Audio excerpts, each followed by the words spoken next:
Lección número 7, por favor. Página número 47. Lección número 7, página número 47. De repente ahí presta el tape porque tú como vas a repetir. Ahí está bien. Como les decía, hoy aprenderemos o veremos, junto con las Escrituras, el testimonio de las Escrituras acerca de la vida perfecta de nuestro Señor Jesús. Una vida perfecta, sin mancha, sin pecado. Si ustedes se acuerdan, lo que se requería en el Antiguo Testamento para los sacrificios que uno llevaba con los animales, era animales perfectos se buscaban, ¿no? Bueno, perfectos en el sentido que no tenían que ser cojos. No me siento, sino para que no se muevan. Solo quería ver si estaba bien. No tenían que ser cojos, no tenían que ser flacos, no tenían que tener defectos. El sacerdote tenía que analizar y revisar a cada cordero que iba a ser sacrificado. Lo revisaba de manera muy minuciosa, buscando alguna falla, alguna mancha, algo, ¿no? Algo medio raro, ¿no? Y entonces, ¿pero con qué razón? ¿Por qué es que el sacerdote hacía eso? Es que eso era lo que el Señor había ordenado. Cada sacrificio se buscaba que sea perfecto. Y ese animal luego se traía para ser sacrificado, derramando su sangre.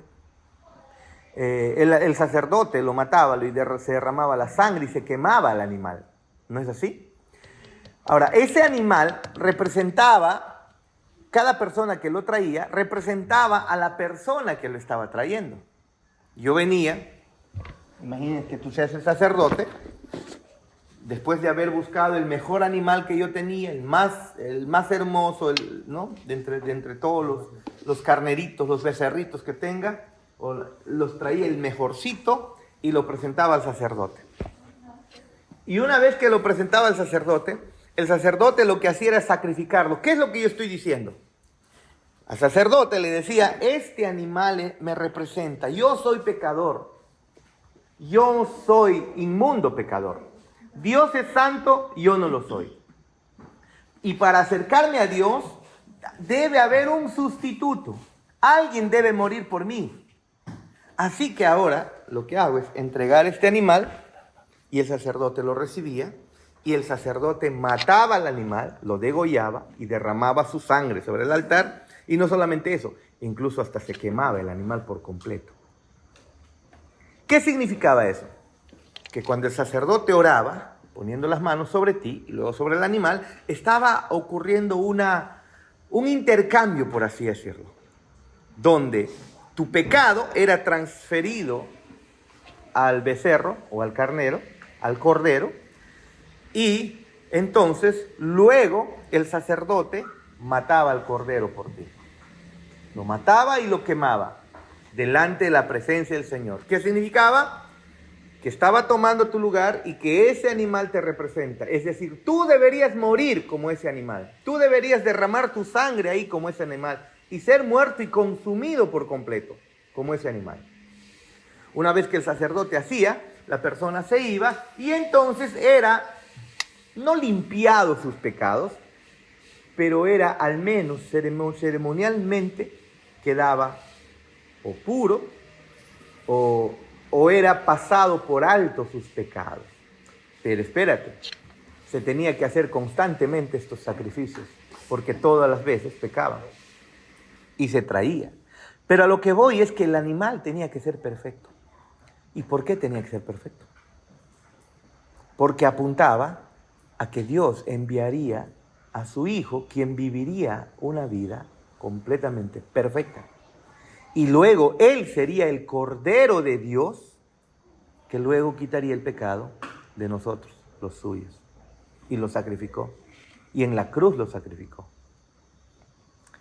Así que esta clase de comenzar a ver cómo es que la vida perfecta de Cristo está relatada en las Escrituras y cómo debe impactar a nuestras vidas, en nuestra devoción, es fundamental. Amén. Vayamos entonces al material, lección número 7, como les mencionaba, página número 47. leamos juntos nuestro material para luego, como siempre, hacer unas pequeñas aclaraciones, ¿sí? O comentarios. No era suficiente que el Hijo de Dios se hiciera hombre. Claro, pues, no era suficiente solo eso.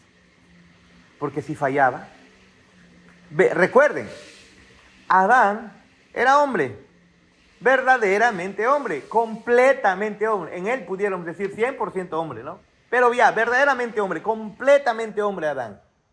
Completamente hombre. Pero en su humanidad, al final, él terminó quebrantando. Es la única prohibición de Dios, ¿no? Y como el pecado entró al mundo por Adán, ahora el pecado pasó a todo el mundo, pues, ¿no? Cada uno de nosotros. Entonces nuestro Dios envía a un segundo Adán, otro que nos represente, es Jesucristo. Si él fallaba, entonces todos estábamos perdidos, ¿no? Pero no era suficiente solamente que venga como hombre. Es por eso lo que muestra Mateo en el capítulo 4 acerca de la tentación de Jesús, pues justamente, así como en el huerto, en el primer huerto del Edén, Adán falló, o vino la serpiente y lo tentó, el segundo Adán también fue tentado, y en el huerto, en el desierto. Pero este segundo Adán, dice las Escrituras, no falló. Eso lo veremos. Pero no era suficiente que el Hijo de Dios se hiciera hombre. Se requería que él viviera una vida de perfecta obediencia bajo la ley que Dios ya había establecido.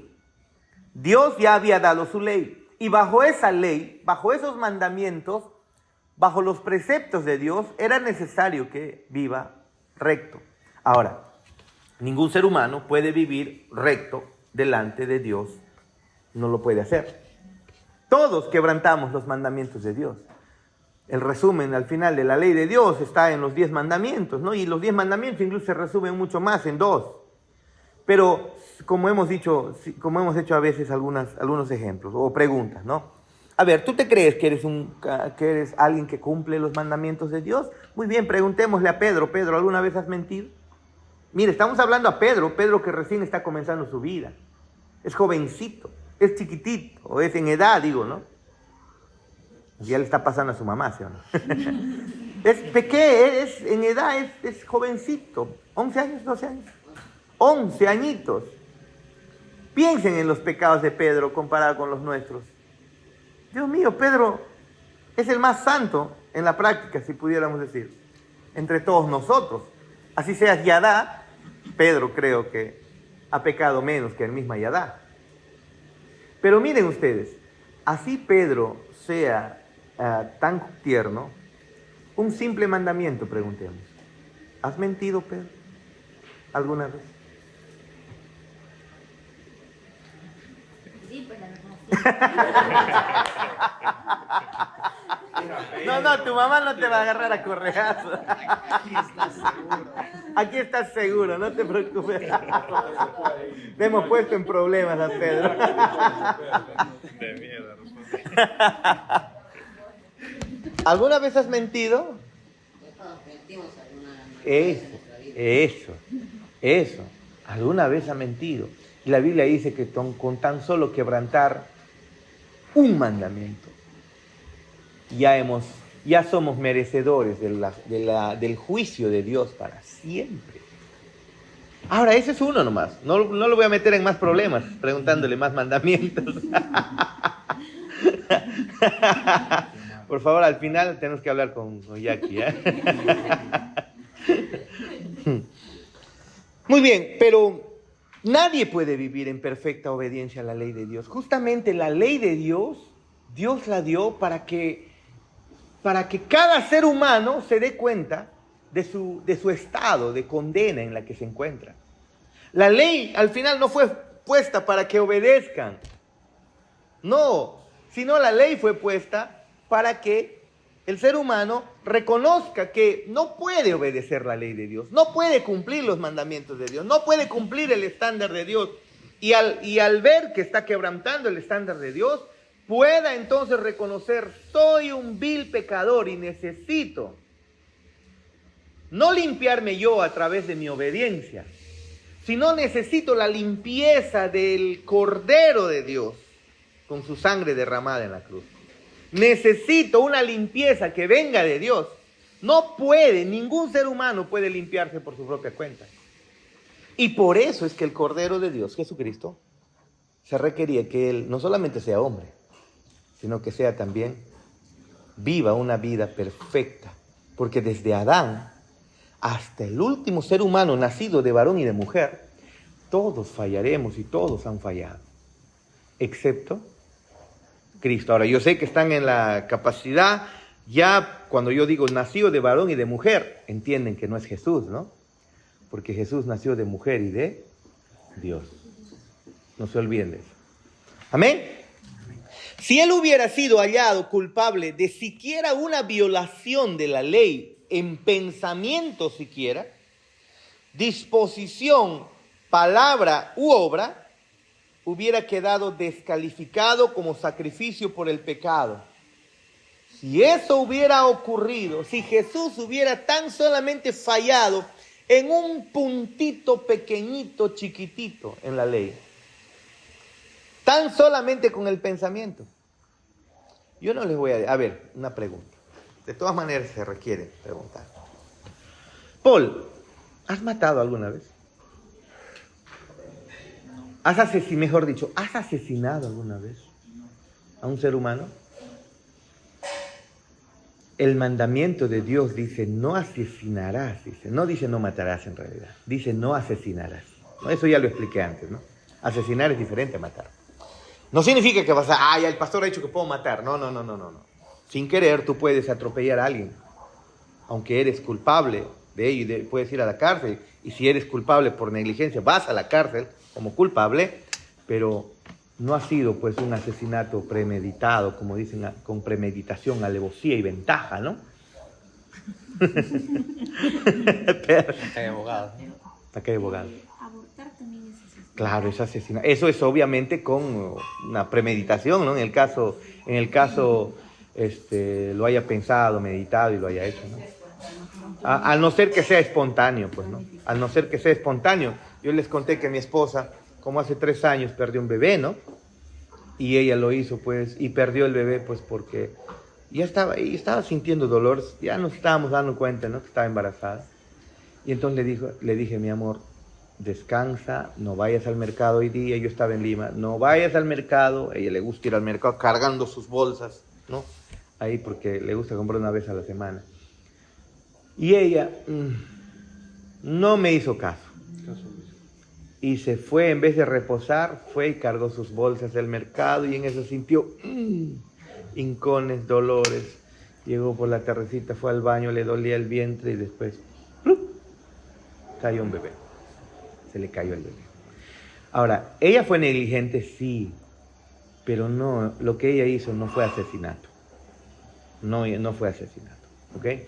Pero un aborto espontáneo no es asesinato, pues, ¿no? En cambio, un aborto premeditado, pensado, eso sí. Pero estamos hablando en el sentido, a ver, volvamos con, no te me vas a escapar, pues. ¿Has asesinado a alguien? ¿Seguro?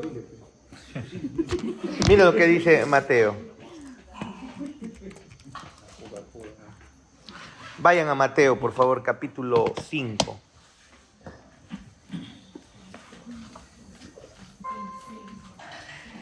Mateo capítulo 5, ahorita les digo. Está del 18, 19 debe ser. Mateo 5, 21, por favor. Oísteis que fue dicho a los antiguos, no matarás o no asesinarás, es en realidad. No asesinarás. ¿Ok? Mateo 5, 21, a ver que lo busquen todos. Oísteis que fue dicho a los antiguos, ¿no? Es decir, está hablando de Moisés. Moisés dijo esto, ¿no? No asesinarás o no matarás, y cualquiera que matare será culpable de juicio. Yo por eso te pregunto, ¿has asesinado, has matado a alguien, Paul? Nunca. Y todos decían en ese momento, no hemos matado. No hemos asesinado. Estamos limpios de ese mandamiento. Los judíos se creían, especialmente los sacerdotes, se creían cumplidores de la ley, que nunca habían quebrantado el mandamiento. Y dice acá el versículo 22, pero yo os digo, dice Jesús, que cualquiera que se enoje contra su hermano será culpable de juicio. Y cualquiera que diga necio a su hermano será culpable ante el concilio.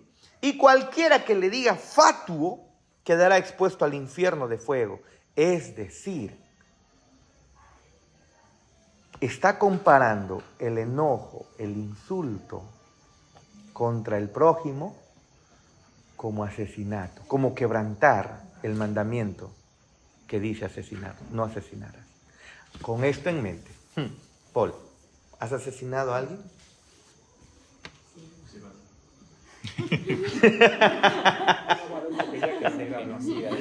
Acá no está su mamá para que lea. ¿Qué cosa? Jesús muestra la esencia de la ley, no solamente la letra de la ley. La letra de la ley dice, no matarás tú. Esto ya lo cumplí. No he matado ni voy a matar. Ya cumplí el mandamiento. Jesús te muestra la esencia de la ley. ¿Qué es lo que realmente significa? Y es que cuando vas a asesinar a alguien, no estoy hablando de matar, estoy hablando de asesinar, ¿con qué comienza? Con un enojo simple.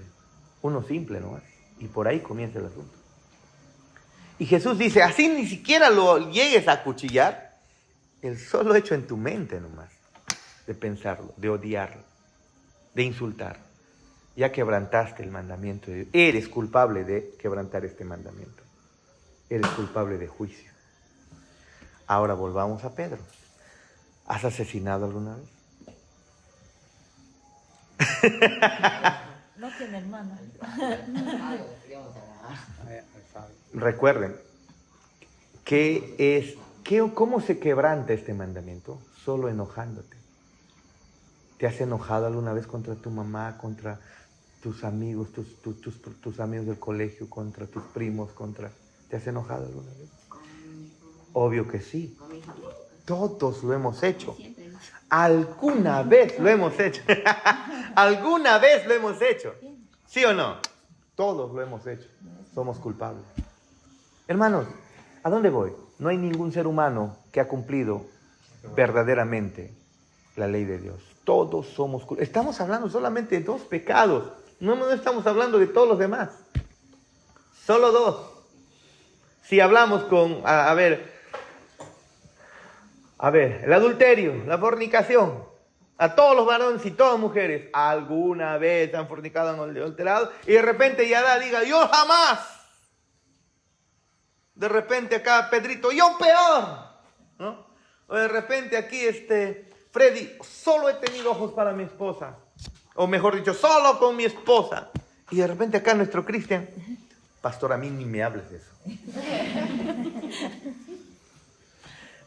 Pero viene Jesús y dice, pero yo os digo, tan solamente en tu mente, al tan solo desear a una mujer, en el caso de la mujer, a un varón, tan solamente en la mente pasa la chica, suficiente. Y eres culpable de quebrantar este mandamiento. Solo codiciar y desear a alguien que no es tu esposa, tu esposo. ¿Cómo vamos hasta ahí? ¿Cómo vamos hasta ahí? Cumplimos los mandamientos. ¿Se dan cuenta? El estándar de Dios, Paul, es más elevado que solamente decir yo cumplo. No, yo nunca le engañé a mi mujer. ¿No? Yo nunca he estado con otra mujer, yo nunca he estado con otro hombre. Desde que me casé, fiel. No es eso. Tan solamente haber codiciado, deseado en tu mente, pensado en tu mente, imaginado y decir de repente, en el momento en el que la esposa quemó el arroz y los huevos, ¿por qué no me casé con Juanacha, no? Ella sabía cocinar.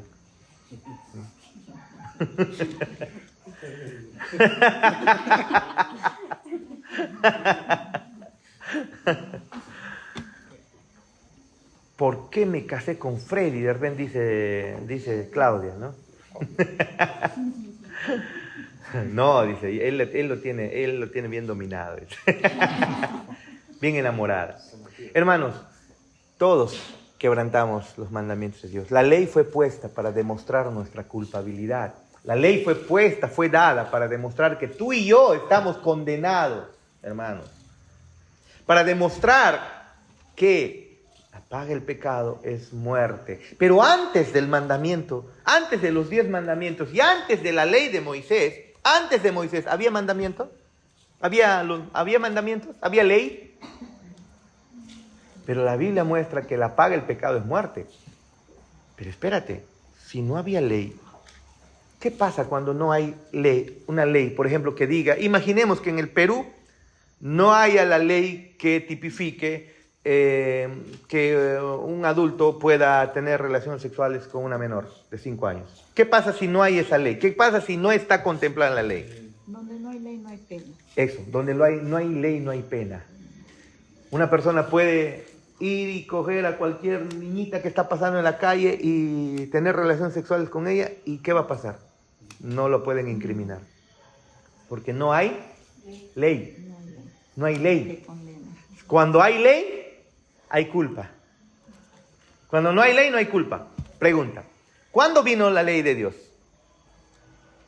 Freddy.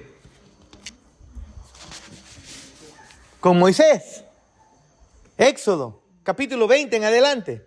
¿Sí o no? En Éxodo. Ahí, de más adelante, ¿no? Comienza la ley de Dios. No empieza cuando le dice que como le prohíbe. Espérate, no, estamos hablando de la ley. Ahí solamente en la creación decía, no tocarás este árbol y listo. Ya, está bien, pero la ley en general, ¿cuándo vino? ¿Dónde vino? En la tabla, ¿Ah? ¿no? En la tabla de los 10 Claro, con los 10 mandamientos y luego con la ley, ¿sí o no?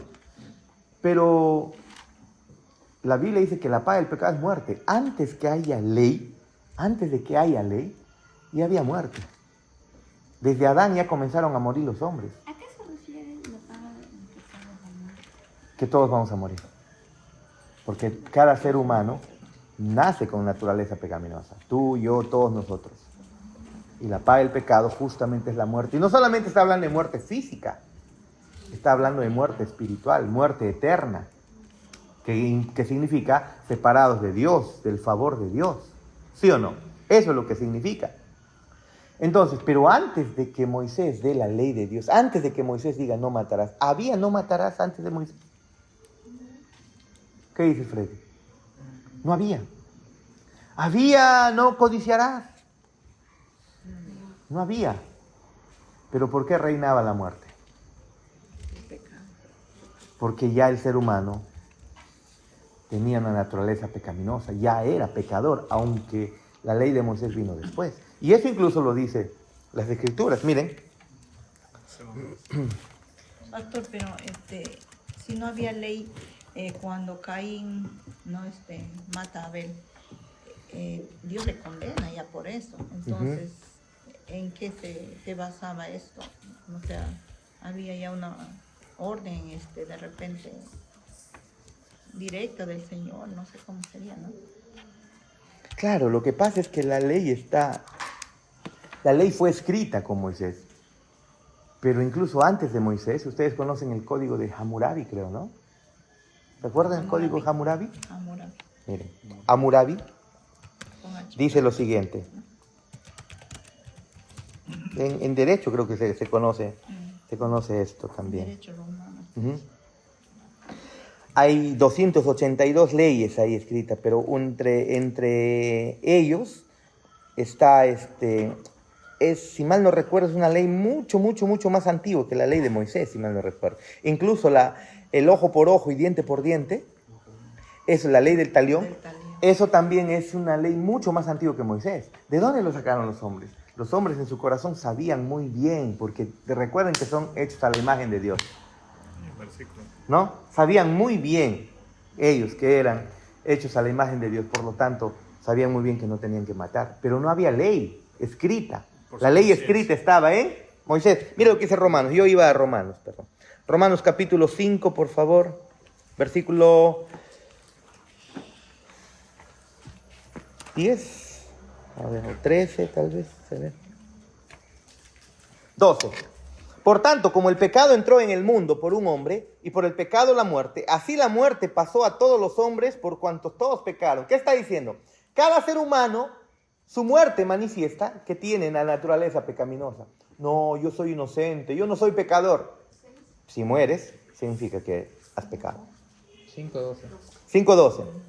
El 13. Pues antes de la ley había pecado en el mundo. Claro que sí, ahí está Caín matando a su hermano, incluso en Génesis, hermano. Pero donde no hay ley no se inculpa de pecado, lo que hemos hablado hace un momentito. No obstante, reinó la muerte desde Adán hasta Moisés, aún en los que no pecaron a la manera de la transgresión de Adán, el cual es figura del que había de venir. ¿Se dan cuenta? Demostrando que cada ser humano es pecador. No importa si seas el apóstol Pablo. ¿El apóstol Pablo está vivo? ¿Murió? Son pecadores. Porque los pecadores mueren. Y si no se han arrepentido, mueren para siempre en el sentido de estar separados de Dios, de su favor, de su gracia. No desaparecen, son condenados para siempre. Amén. Volvamos a nuestro material, por favor. En esta clase siempre nos vamos por varios puntos. Y creo que es bueno, pero ¿no? Creo que es bueno. Muy bien. Entonces, él vivió bajo la perfecta obediencia de la ley de Dios. Si él hubiera sido hallado culpable de siquiera una violación de la ley en pensamiento, entonces hubiera sido descalificado. No hubiera sido el cordero perfecto de Dios. ¿Ok?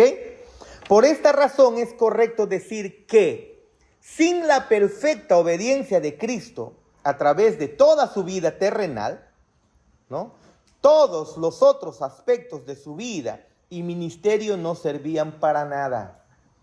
Si él hubiera fallado siendo hombre, porque siendo Dios, obviamente, nunca lo hizo, ¿no? Más bien él es el dador de la ley. Su estándar él lo dejó plasmado con Moisés. Pero como hombre, cuando ya se encarnó, él vivió perfectamente bajo la ley que él mismo ha dado. Así que si él no vivía obediente a esa ley, entonces de nada servía su sacrificio, de nada servía su venida, de nada servía su muerte, ni de nada servía su resurrección, hermanos. No nos servía para nada. Solo un segundo Adán perfectamente obediente podía deshacer lo que el primer Adán causó por su falla moral. Romanos 5, 12 al 19, lo que hemos visto. Solo un cordero limpio y sin mancha podía dar su vida por los pecados del mundo. Recuerden, se requería corderos limpios y sin manchas, ¿no? Y eso es justamente lo que Dios reprende al pueblo de Israel. Ustedes me traen lo que les sobra, dice, ¿no? No querían entregar el mejor cordero que tenían, porque era el que podían vender a más alto precio. ¿Y qué traían? La perniquebrada, ¿no? ¿Qué traían? La coja, sin ojo, ciego, chejo, flaco. Eso llevaban muchos. Por cumplir eso, solo cumplir, no estaban viendo a lo que prefiguraba. Y el cordero, en medio de repente de hacer tu sacrificio, de dejar de comer, de conseguir mejor dinero por tu cordero que pudieras venderlo a más precio, con más gordito, dejabas de comer, pero estabas recordando, yo soy pecador y alguien perfecto debe morir por mí. ¿Apuntando a quién? Al Mesías. ¿Ven? Primera de Juan 1:29.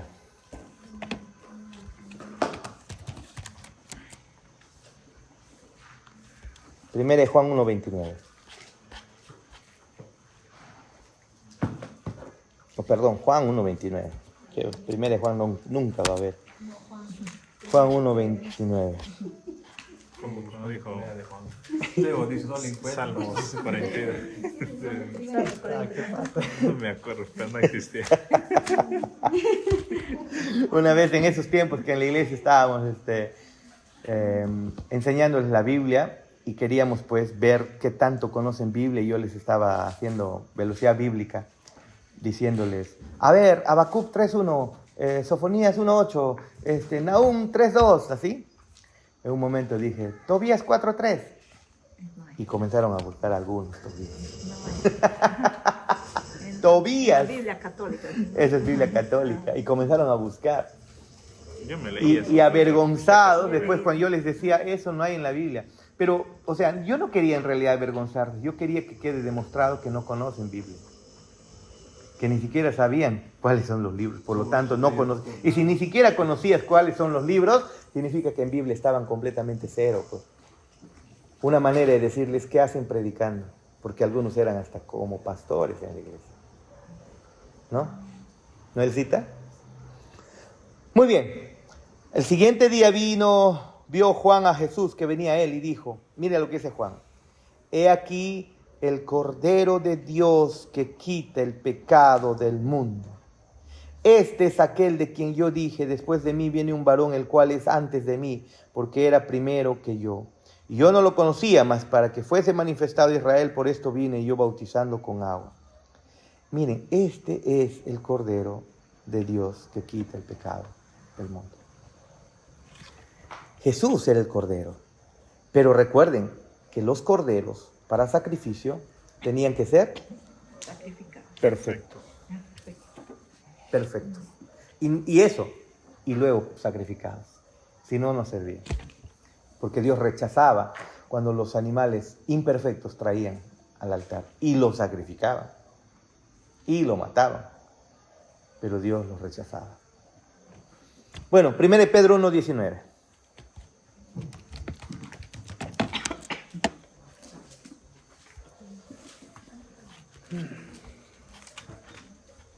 Dice lo siguiente.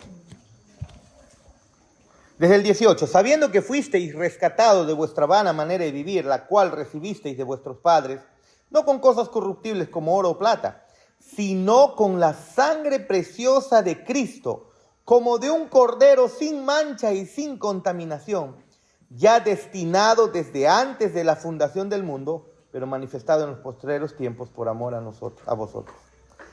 ¿Qué era Cristo? Un cordero sin mancha y sin contaminación. No tenía que estar enfermo el cordero, tenía que ser limpio, sano, es decir, sin pecado. Amén. Amén. Listo. Solo el justo pudo haberse entregado por los injustos para llevarlos. 1 Pedro 1.19. 1 Pedro 1.19.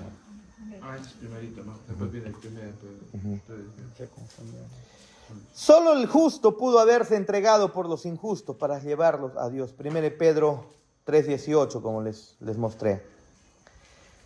Perdón, 1 Pedro 3.18. Eso no les mostré.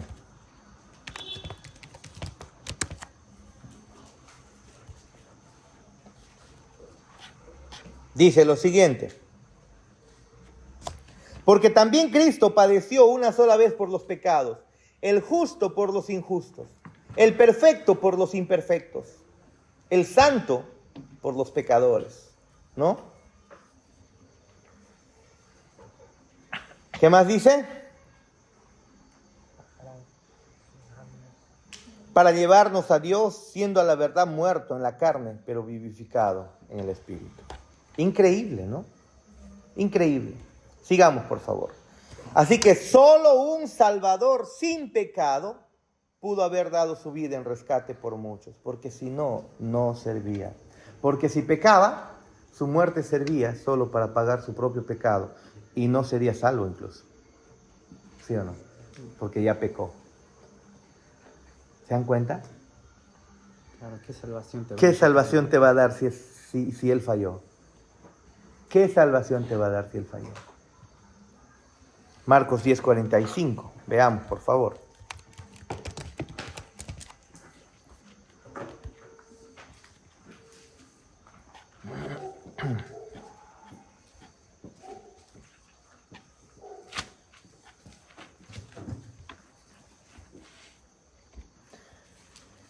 Porque el Hijo del Hombre, o sea Jesús, el Hijo de Dios, no vino para ser servido, sino para servir y para dar su vida en rescate por muchos. De nada sirve si hubiera sido si hubiera al menos un pecado, al menos enojado con su hermano, de la manera en como la ley lo prohíbe. ¿Él se enojó? Claro que sí. ¿Se airó? Claro que sí. Pero no lo hizo como nosotros. ¿Por qué razones tú te enojas? A ver, yo te digo las razones por las cuales el Señor se enojó. Está codeando. Cuando ofendieron la santidad de Dios. ¿Sí o no? Habían hecho del templo un lugar de contaminación, de negocio, un mercado. La fe la habían abaratado, la santidad de Dios la habían vendido. Cristo se enoja cuando ofenden a Dios. Tú te enojas cuando te ofenden a ti. Esa es la diferencia. Y eso es pecado. Como el día de hoy, ¿no? Las iglesias Eso, superficiales. exacto. Número uno. Antes de continuar, debemos considerar Romanos 8:3. ¿Qué nos enseña acerca de la encarnación de Cristo? Romanos 8:3. Lo hemos visto antes ya. Romanos 8:3. Dice lo siguiente. Por lo tanto, desde el 1, ya no hay ninguna condenación para los que están en Cristo Jesús. Pues por medio de Él, la ley del Espíritu de vida te ha liberado de la ley del pecado y de la muerte. 3. En efecto, la ley no pudo liberarnos porque la carne anuló su poder. Por eso Dios envió a su propio Hijo en una condición semejante a la de los pecadores, para que se ofreciera en sacrificio por el pecado.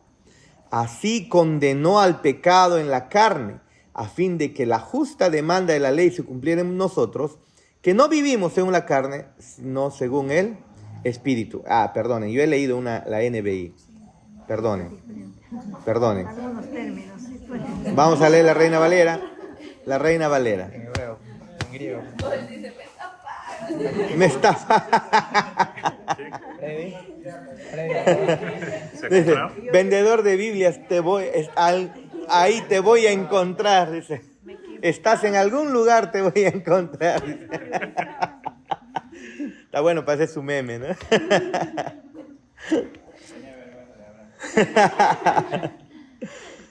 Muy bien, ¿qué versículo era? 8:3. 8:3. Ahora pues, ahí sí en nuestra versión, ¿ya?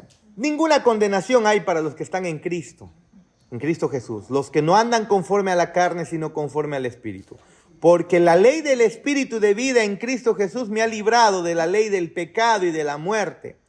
Porque lo que era imposible para la ley, por cuanto era débil por la carne, Dios, enviando a su Hijo en semejanza de carne de pecado, y a causa de pecado, condenó al pecado en la carne, para que la justicia de la ley se cumpliese en nosotros, que no andamos conforme a la carne, sino conforme al Espíritu. Hermanos, ¿qué es lo que está mencionando aquí?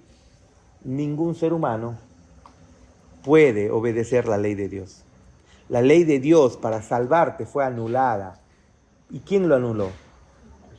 No, tu pecado.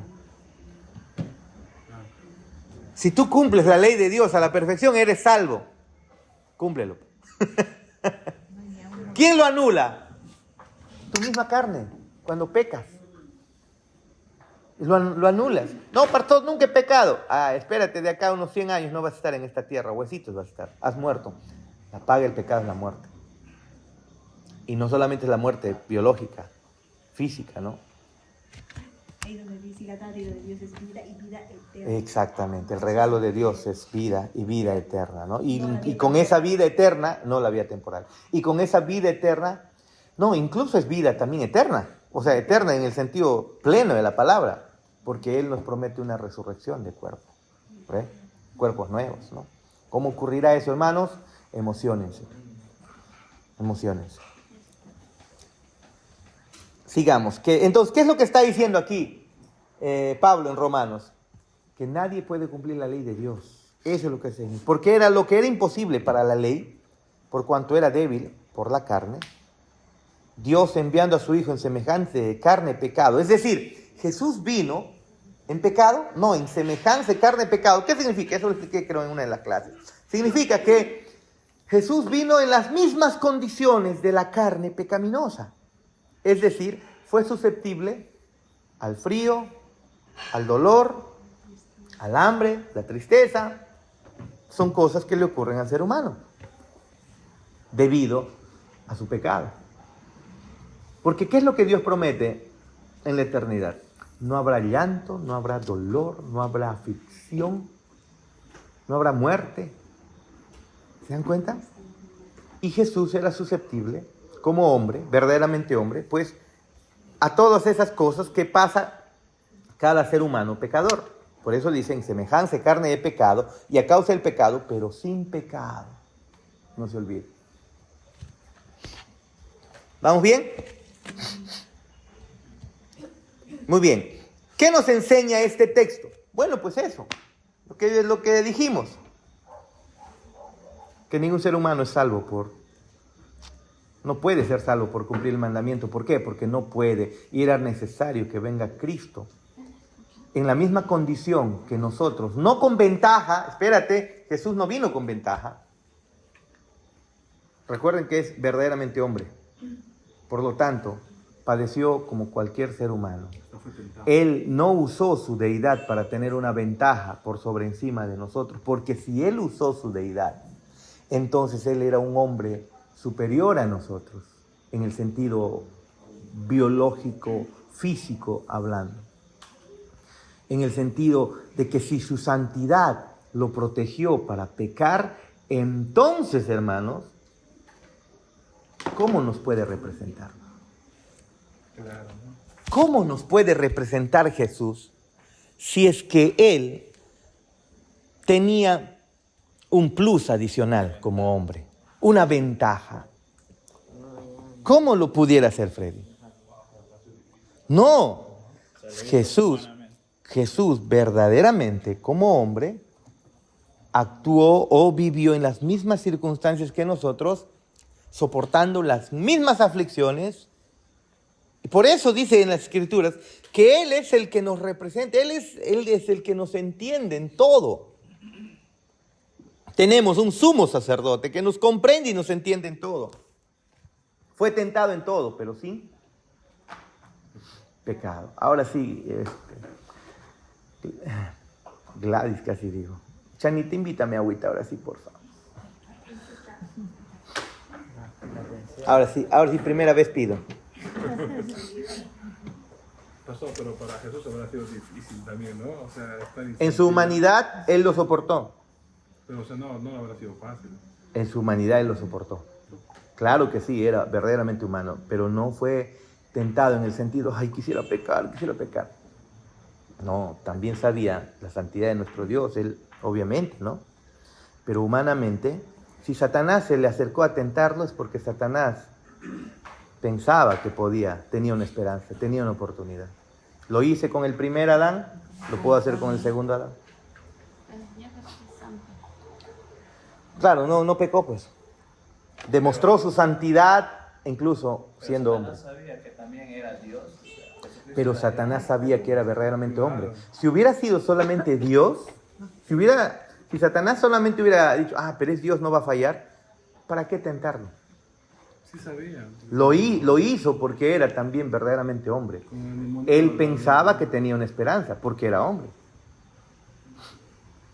Y como hombre, tenía la voluntad para poder hacerlo, pero él no lo hizo, no se olviden, no lo hizo.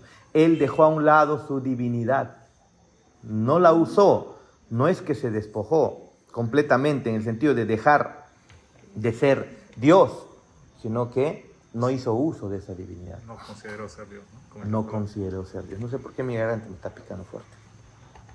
Es el pecado. Nota. ¿A ti también? Fuerte, me está picando hasta también. Ya, COVID.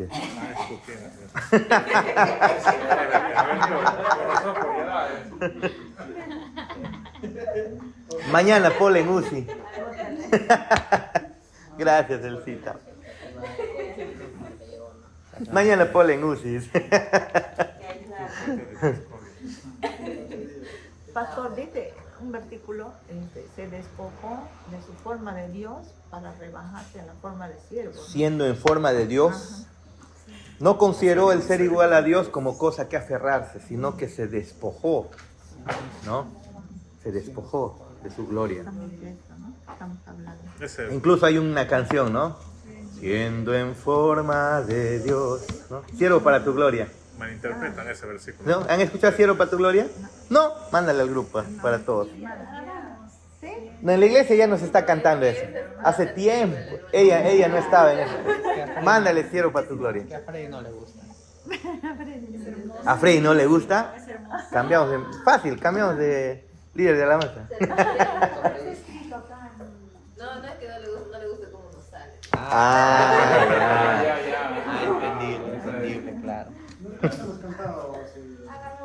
pidiendo un cambio de intérprete. Desde que has llegado no hemos cantado. Hermano, desde que has llegado no hemos cantado Dios que eso. adoramos. ¿Ah? Eso lo ha cantado en Arequipa. Como ya se cansó. ¿Cómo ves? Muy bien, nota. Veamos la nota. En la encarnación, el Hijo de Dios no tomó el cuerpo de la humanidad antes de la caída. Más bien, tomó un cuerpo que, aunque sin mancha de pecado, estaba sometido a todas las terribles consecuencias de nuestra raza caída, hermanos. ¿Ve? Jesús no tomó un cuerpo como cuando fue creado Adán, sin pecado. O sea, sin caída. Jesús tomó el cuerpo, un cuerpo post-caída. ¿Y qué significa eso? Con todos los efectos del pecado sobre su cuerpo. ¿Envejecimiento? Ah, claro que sí. ¿Una canita en la barba? Claro que sí. ¿Un cansancio comparado a sus 33 años, comparado a sus 21? Claro que sí. Todos los efectos, hermanos, del pecado. Recuerden, no fue un hombre ayudado con su naturaleza divina. Porque si así fue, hermanos, su sacrificio no tuvo lugar. Por lo mucho que hizo fue vivir una vida perfecta para él mismo. No salva a nadie, no nos puede representar. No puede representarnos. Sigamos. Más bien tomó un cuerpo que, aunque sin mancha de pecado, estaba sometido a todas las terribles consecuencias de nuestra raza caída. Como hombre, estuvo sujeto a las mismas limitaciones, fragilidades, aflicciones y angustias de la humanidad caída. Hubiera sido una gran humillación haber tomado la naturaleza de la humanidad antes de la caída, cuando estaba en toda su gloria y fuerza. Sin embargo, él fue enviado en semejanza de carne de pecado, pero sin pecado. El cuerpo que adoptó es un cuerpo post-caída. Increíble, ¿no? Increíble, ¿no? Lucas capítulo 1, versículo 35.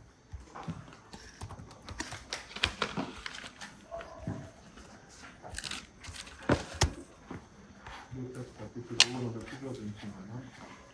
Dice lo siguiente. 25. 35.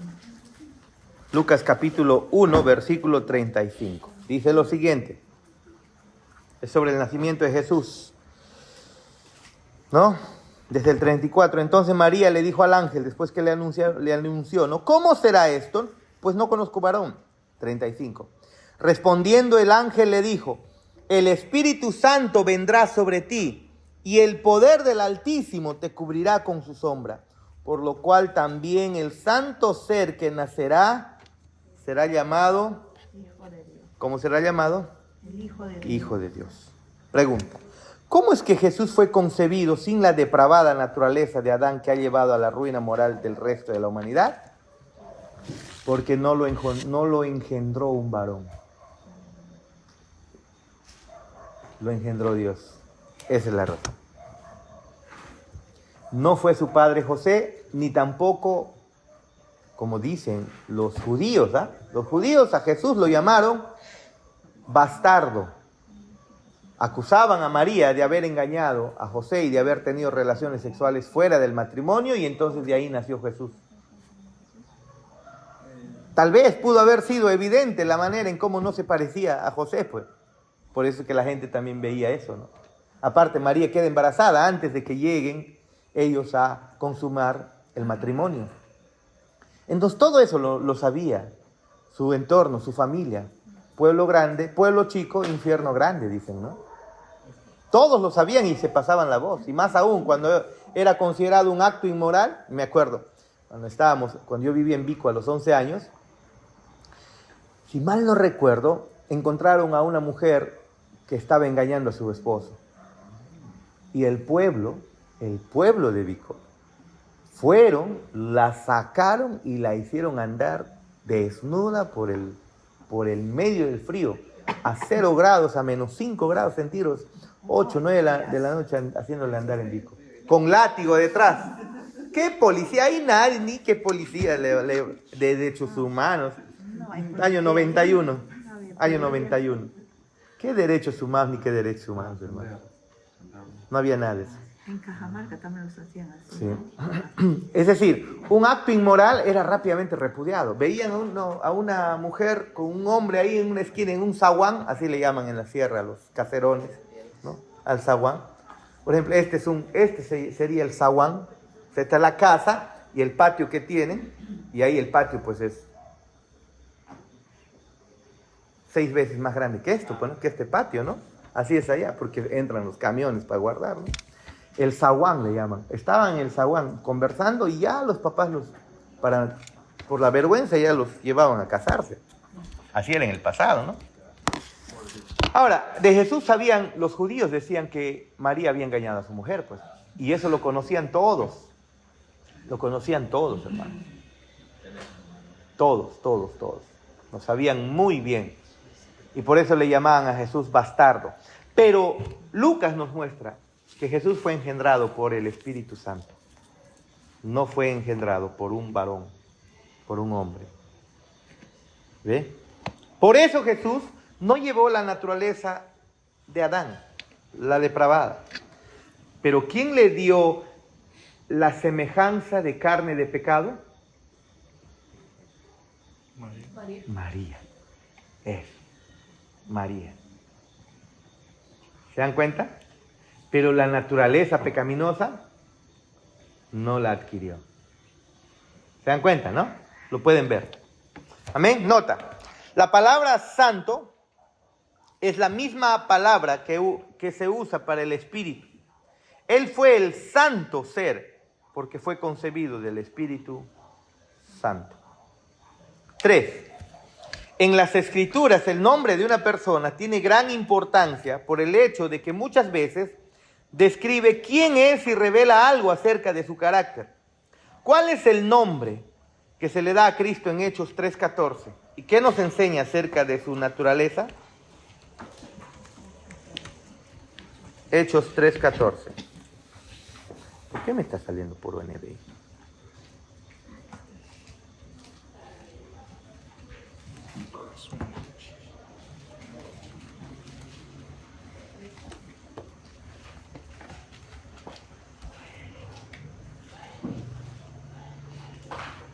Dice lo siguiente: mas vosotros negasteis al santo y al justo. Está hablando Pedro cuando está predicando acerca de Jesús, ¿no?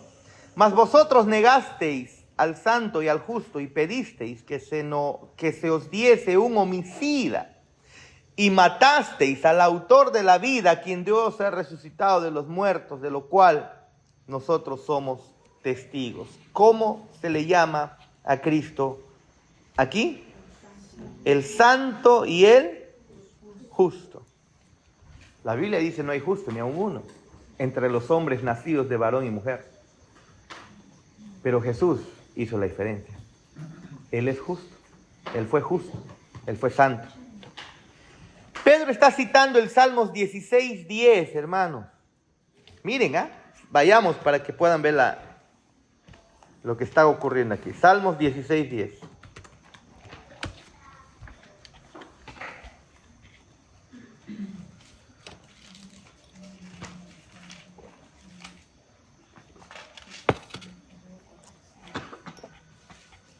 Dice lo siguiente. Porque no dejarás mi alma en el Seol, ni permitirás que tu santo vea corrupción. Santo, ¿a quién está refiriéndose? Obviamente este es un salmo. ¿De quién? Salmo 16. Un salmo mesiánico, ¿no? Un salmo que apunta a Cristo, hermano. Es la misma palabra que se está usando aquí, la palabra santo del griego osios. Se refiere a uno que no ha sido corrompido por el pecado, libre de maldad y moralmente puro. La palabra justo del griego dikaios denota conformidad con la naturaleza y voluntad de Dios. Eso es lo que significa justo. Conformarse con la naturaleza y voluntad de Dios. Entonces, cuando dice, no hay justo ni aun uno, está diciendo, no hay nadie que se conforme con la naturaleza y la voluntad de Dios. Ahí es más fácil entender, ¿no? Porque ¿quién se conforma con la naturaleza y la voluntad de Dios? Absolutamente nadie. Su naturaleza es santa y nosotros pecamos. Es significativo que este título, que se atribuye únicamente a Dios en el Antiguo Testamento, como en Isaías 24:16, se atribuya a Jesús 3 veces en el libro de los Hechos. Hechos 3:14, 7:52 y en el 22:14. ¿Cuál? A ver, veamos Isaías 24:16.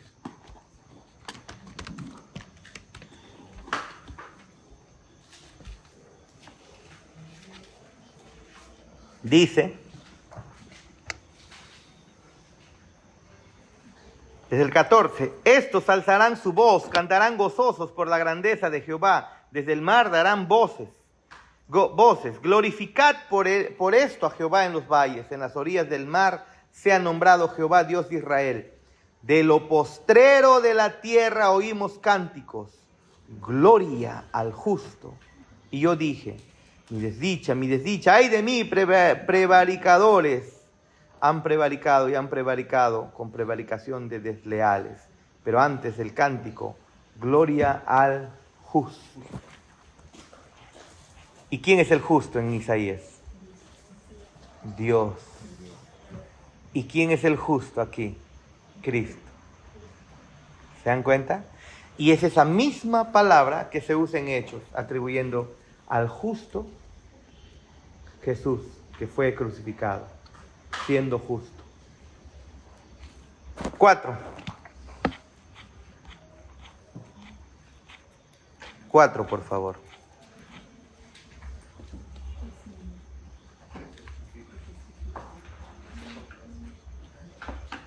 ¿Lo tienen? ¿Qué testifica el Padre acerca de Jesús en Mateo 3:17? ¿Qué nos comunica su testimonio acerca de la naturaleza y las obras de Cristo? Mateo 3:17.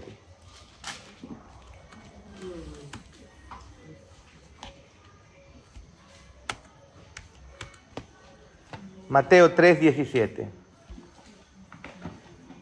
Es el Padre aquí hablando, ¿no? Y diciendo, y hubo una voz de los cielos en el bautismo de Jesús, que decía, este es mi Hijo amado, en quien tengo complacencia. Eso el Padre no lo puede decir absolutamente de nadie, solo de Jesús. ¿Quién puede complacer perfectamente a Dios si no es solo Dios? Solo Dios. Solo Dios puede complacer a Dios. Nadie más. Y por eso el Padre dijo, este es mi Hijo amado, en Él me complazco completamente. Aunque Jacqueline ama a Pedro y muchas cosas complacen a Jacqueline, lo que hace Pedro, estoy seguro que no le complace en todo. ¿Sí o no? A veces, qué sé yo, Pedrito pudiera tener alguna actitud que a su mamá no le complace. Puede tener otras que sí, pero algunas otras actitudes que no. ¿Sí o no? Pero en cambio Cristo, todo lo que el Hijo hace y lo que el Hijo es, le trajo complacencia perfecta. Y Cristo fue amado con un amor que complacía al Padre. Muy bien, vayamos al material. ¿Qué testifica el Padre acerca de Jesús? Que era el Hijo suyo que traía perfecto, que estaba alineado perfectamente con lo que Él quería, con lo que Él deseaba, con su voluntad, ¿no? Esta declaración se encuentra por primera vez en la profecía mesiánica registrada en Isaías 42:1. Es que a Mateo le gusta usar profecías y especialmente de Isaías.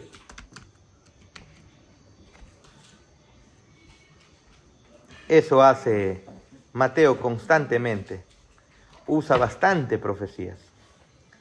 Miren, hablando Isaías del siervo de Jehová. He aquí mi siervo, yo lo sostendré, dice Jehová, ¿no? Mi escogido, en quien mi alma tiene contentamiento, he puesto sobre él mi espíritu. Él traerá justicia a las naciones. Te pregunto, ¿de quién está hablando Isaías? O Dios aquí a través de Isaías. De Jesús.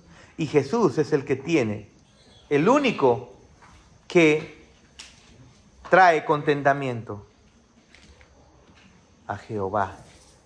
En este caso, al Padre. Amén. Y ahora te das cuenta, cuando Mateo muestra el texto de este es mi hijo amado en quien tengo complacencia, Mateo está haciendo la conexión con Isaías. ¿Se dan cuenta? Increíble, ¿no? Se declaró en el bautismo de Cristo en Mateo 3:17, en Marcos 1:11, en Lucas 3:22 y en la transfiguración Mateo 17:5. ¿Se acuerdan? Ahí también una vez más, veamos por favor en la transfiguración Mateo 17:5.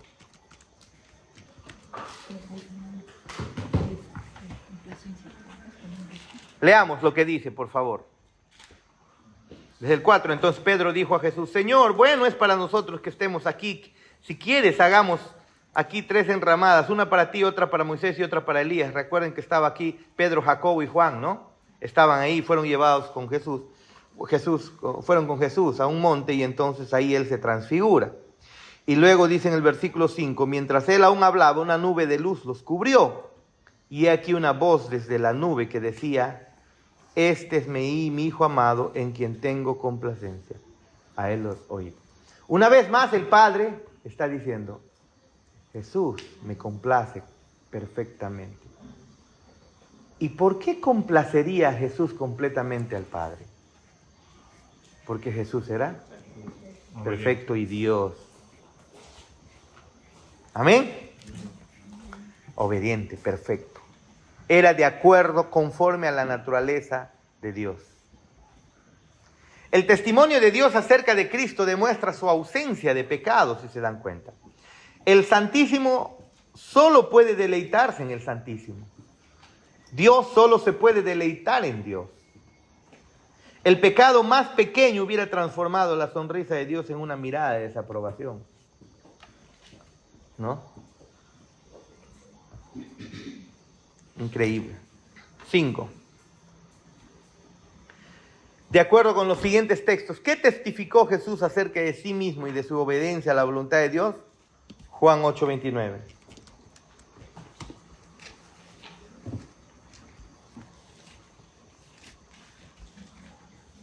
Juan 8:29. Dice lo siguiente. Hablando Jesús, porque Él me envió, conmigo está. Porque el que me envió conmigo está. No me ha dejado solo el Padre. Porque yo hago siempre, eso subraya, siempre lo que le agrada. Es algo que tú y yo no hacemos, a pesar de que somos creyentes. No hacemos siempre lo que le agrada. En cambio Jesús hace siempre, o hizo siempre las cosas que agradaban al Padre. Amén. Leamos juntos. El aspecto más asombroso de la declaración de Cristo es el adverbio siempre. Los hombres caídos ni siquiera pueden declarar una obediencia periódica perfecta. Pero Cristo declara una obediencia que no solo es perfecta, sino que también perpetua y continua. Él fue obediente sin la más mínima falla durante todo el transcurso de su vida. Hermano, tú y yo a veces somos obedientes, pero no lo sostenemos. Es más, ni siquiera la obediencia que damos es una obediencia perfecta. Incluso nuestra obediencia imperfecta, ni siquiera una obediencia imperfecta la podemos sostener. Terminamos al final de cuentas siempre quebrantando los mandamientos de Dios. En cambio, Cristo mantuvo una obediencia perfecta y perpetua, continua, ¿no? Juan 17:4.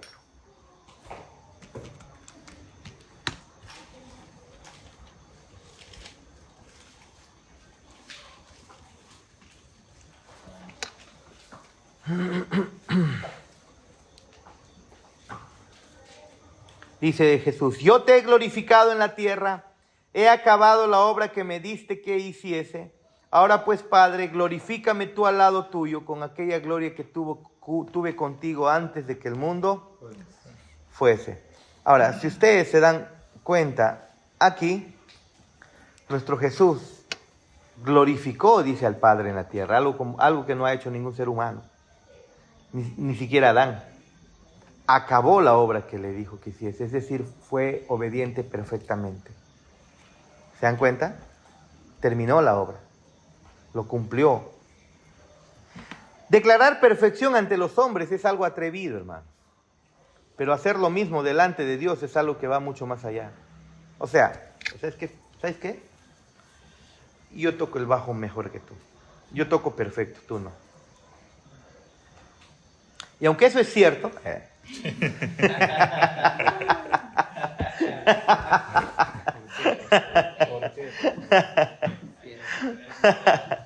Freddy se goza, mira. Cuando te hago bullying, Freddy se goza. Por eso se esconde, dice.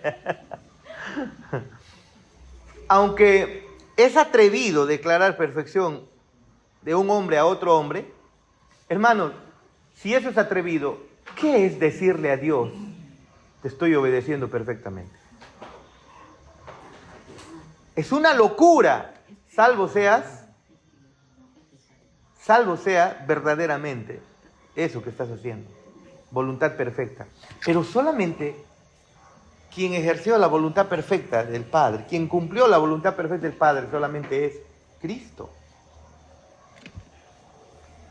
Y solo Dios puede complacer a Dios. Con completa y firme confianza, Jesús se para delante del Padre y declara su perfecta obediencia en obra y corazón, hermanos. Increíble. Viene y le dice: Padre, por si acaso, no, estoy dramatizando, ¿ya? Cumplí perfectamente tu encomienda. Yo le digo a Joshua cómo debe lavar el carro, le enseño, y cuando voy a ver, el carro está mal lavado a veces. Y bueno, cada vez lo está haciendo mejor. Y lo abrazo y le doy su beso en su cabeza a veces. Vas bien. Pero a veces por dentro está. Cuando me subo al carro encuentro: ya aprenderá. Ya aprenderá. Y alguna vez vino: esta vez lo lavé mejor, ¿ah? No, esta vez lo lavé bien, ¿ah? ¿No? Pero imagínense, viene Cristo y le dice al Padre algo semejante: esta vez te obedecí, o no, yo te obedecí perfectamente. Se lo está diciendo a Dios. Es porque es completamente cierto. No es presuntuoso, no es egocéntrico. Es la verdad. Es la verdad. Eso. Amén. Los mejores siervos de Dios de entre los hombres no pueden hacer la declaración que Jesús hizo, sino que deben admitir: siervos inútiles somos, pues lo que debíamos hacer, eso hicimos. Amén. Preguntas hasta ahí, por favor. Esa última parte, pastor, ¿puede explicarla? ¿Cuál? La de siervos inútiles, porque lo que nos mandaron eso hicimos. Ya. ¿Puede explicarlo? Eso es Lucas 17, vayamos a ver.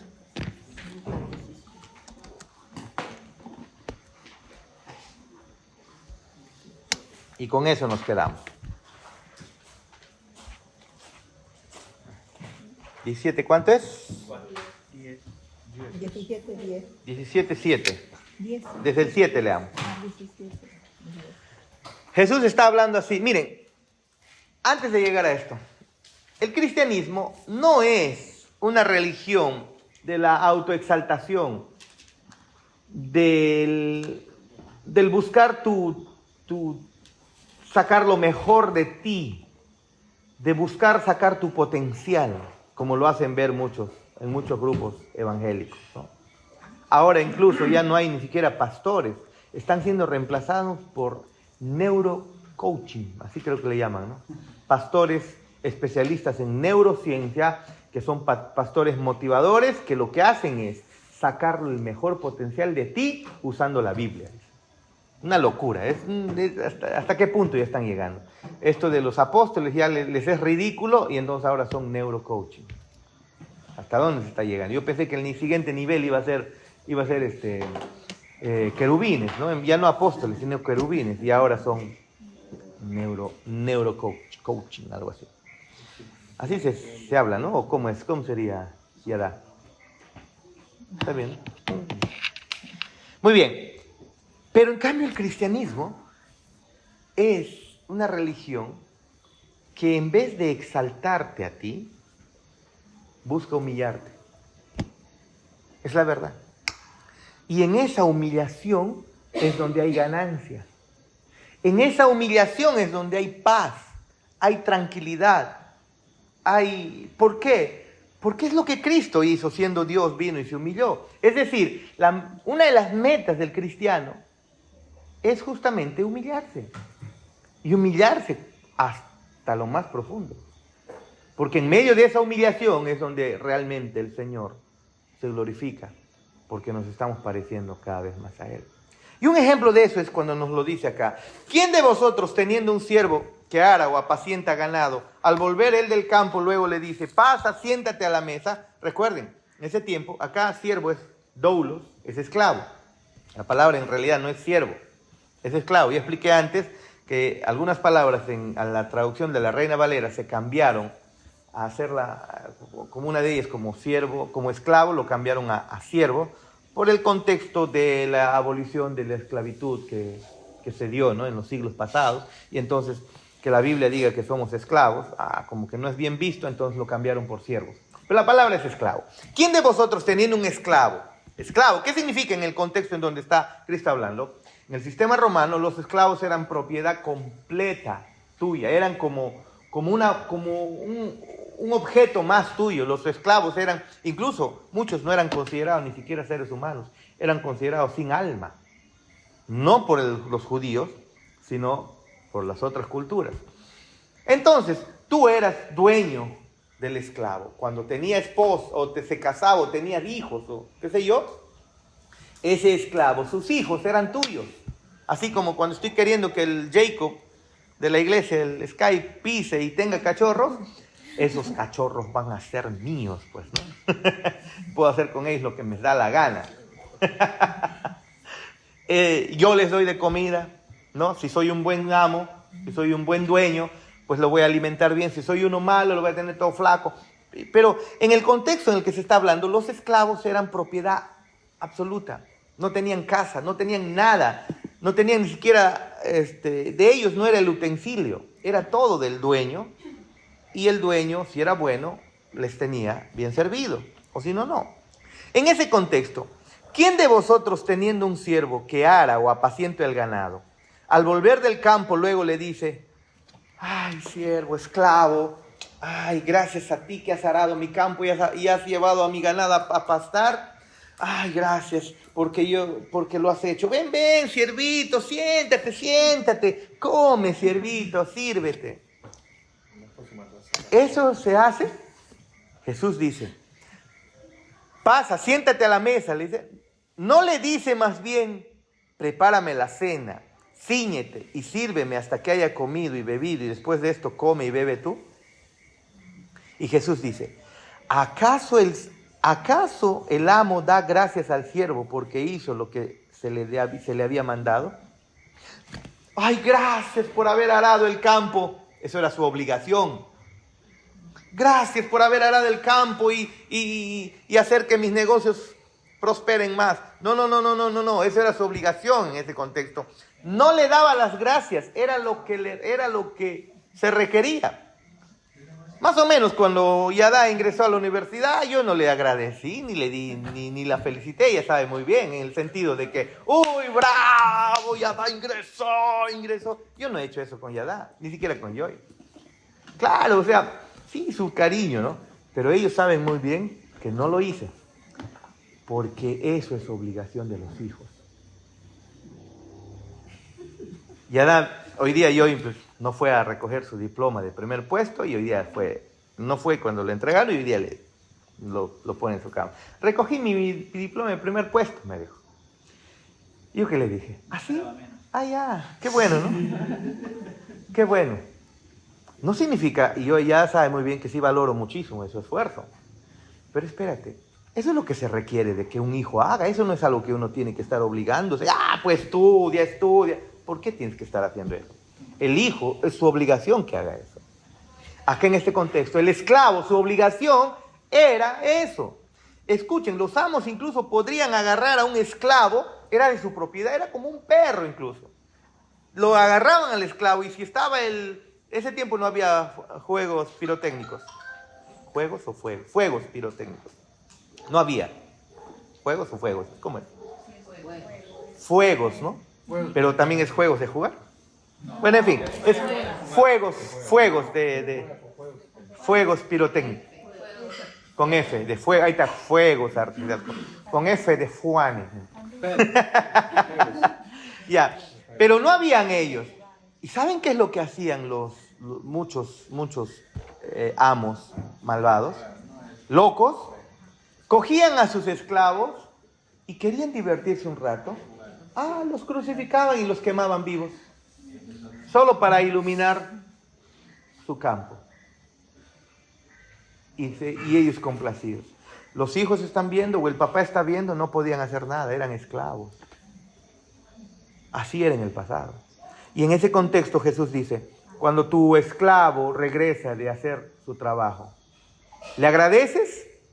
Jesús dice, más bien le dices, hey, tengo hambre, anda, sírveme.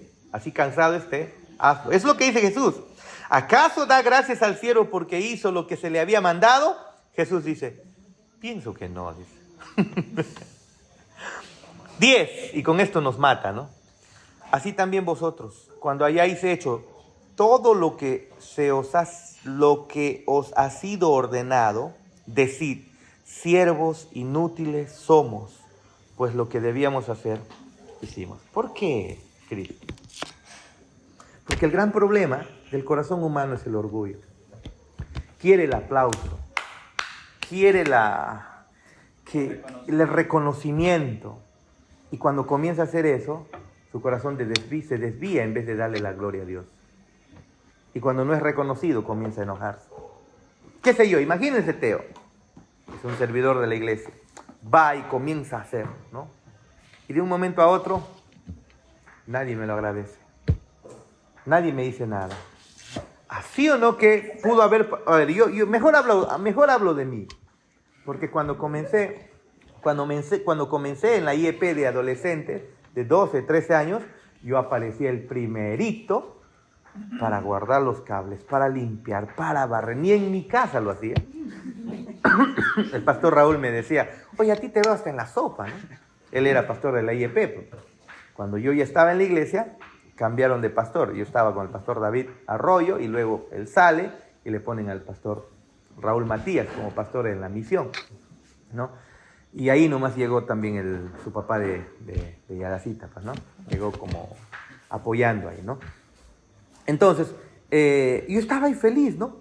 Con tal de agarrar y que por acá y por allá. Pero yo no lo pude sostener. Era adolescente. Llegó un momento en donde yo hacía todo, me lo encargaban y después todos se iban, como siempre ocurre.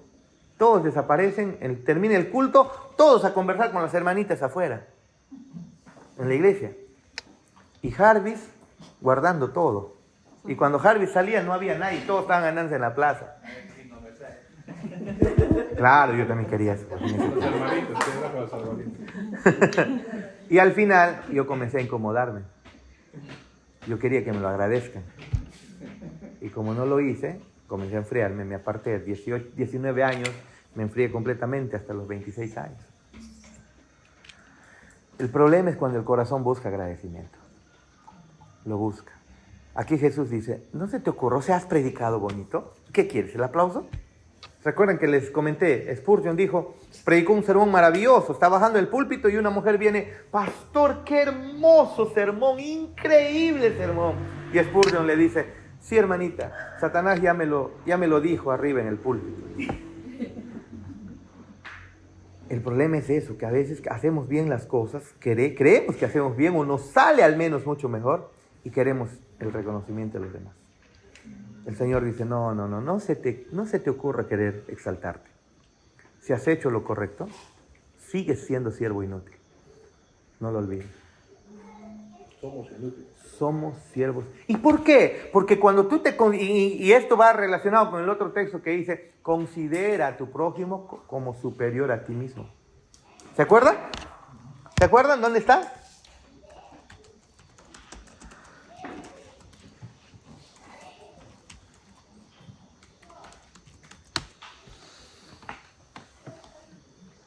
Filipenses. Estaba pensando en Colosenses. Filipenses 2. Nada hagáis por egoísmo o por vanagloria, ¿ves? No te exaltes. Sino que con actitud humilde, cada uno de vosotros considere al otro como más importante que a sí mismo. La Reina Valera lo dice de la siguiente manera. Nada hagáis por contienda o por vanagloria, antes bien con humildad, estimando cada uno a los demás como superiores a sí mismo. Considera a los demás superiores. No los consideres inferiores. Y si has hecho algo bueno, algo maravilloso, sigue considerando a los demás superiores. Tú sigues siendo un siervo. ¿Un siervo? Inútil. Y eso, hermanos, protege mucho el corazón cuando nos parecemos a Cristo. ¿Por qué? Porque cuando nos dicen cabezón, el siervo inútil, ¿qué razón tiene para reaccionar? Vamos. Cuando la esposa o el esposo te trata como un perro o lo que sea, ¿qué razón tienes tú para reaccionar si tú sabes que delante de Dios te lo mereces? No, pastor, qué barbaridad. No, tú no mereces peores cosas. Entonces, ¿qué haces? Bajas la cabeza y a veces hasta cuando no tienes la culpa, está bien, perdón, está bien. Blandas respuestas, quita la ira. El corazón está en paz. En cambio, cuando a mí no me va a hablar así, ¿quién se ha creído? O sea, yo soy Margarita, pues. ¿No? Por si acaso,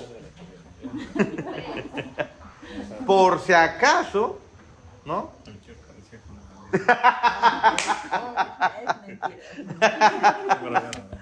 Yo soy Patricia. Por si acaso, José. Yo soy Patricia. Cuidadito nomás. O como antes decíamos, perdón, yo soy hija del rey. A mí nadie me va a pisotear, yo soy cabeza, no cola. ¿No? Pero el creyente verdadero, le están haciendo injusticia, baja la cabeza y responde con amor. ¿Qué pasaría si eso ocurre más en el matrimonio? Por ejemplo.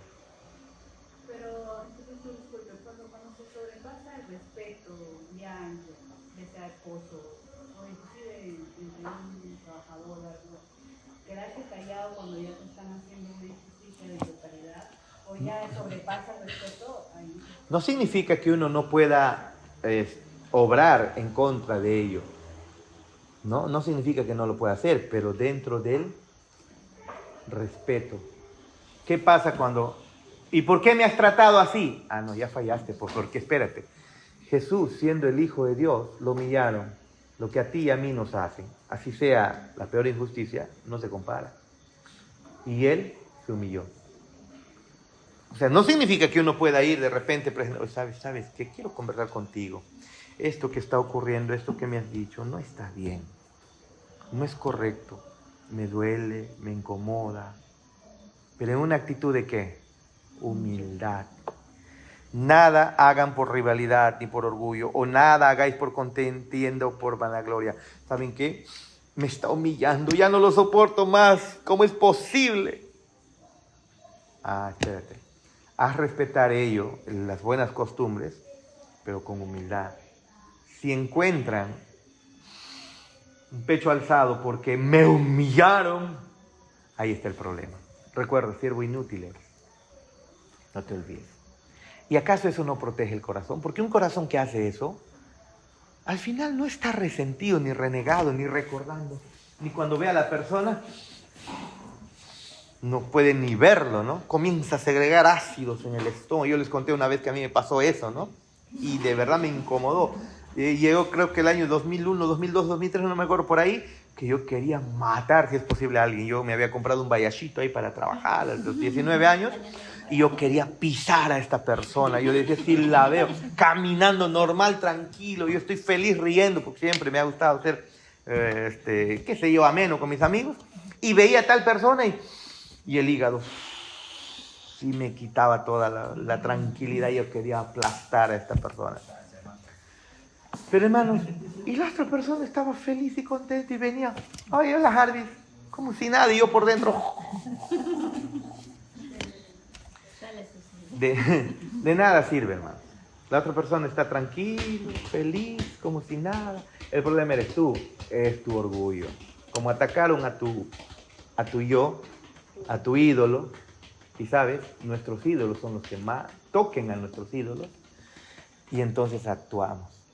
Y en última instancia, el mayor ídolo que tenemos somos nosotros mismos. A mí no me la va a hacer. ¿Por qué me lo tiene que hacer a mí? Le voy a dar su merecido. Y al final, ahí no hay nada de humildad. No nos parecemos a Cristo y entonces sufrimos. Pero sí podemos airarnos, dice la palabra, pero no peques. Claro, airaos, pero no pequéis. Pero también tienes que ver las razones correctas por las cuales nos airamos, ¿no? Sabemos que como creyentes metemos las patas a cada rato y sí nos airamos de manera pecaminosa. Gracias a Dios tenemos a Cristo, quien vivió la vida perfecta, como nosotros no lo hemos hecho. ¿Amén? ¿Se respondió la pregunta? Muy bien, ahí nos quedamos. Vamos a orar para terminar. Si no hay preguntas, por favor.